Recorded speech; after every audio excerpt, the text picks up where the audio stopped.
میں ہوں آپ کی ہوسٹ ریا چودھری اور آپ دیکھ رہے ہیں اڑان نیوز۔ نظر ڈالتے ہیں آج کی خبروں پر۔ اس پروگرام کو تعاون کیا ہے شاہین ٹریڈز آف کمپنیز نے۔ آپ کو ایک نہایت افسوسناک خبر سے آگاہ کیے چلتے ہیں۔ تھیٹر کی دنیا کا ایک اور چراغ بجھ گیا۔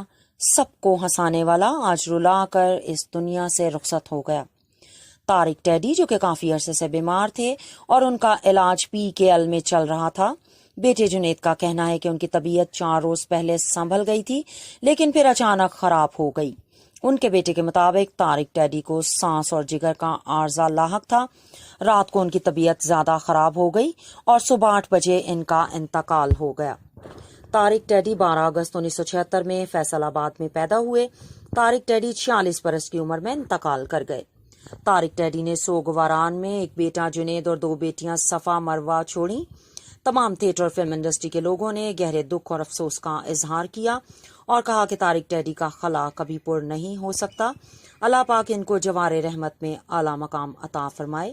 سماجی کارکن عدیل شہزاد اور چودھری عبدالماجد نے بھی گہرے دکھ اور افسوس کا اظہار کیا اور کہا کہ طارق ٹیڈی جیسے فنکار صدیوں کے بعد پیدا ہوتے ہیں۔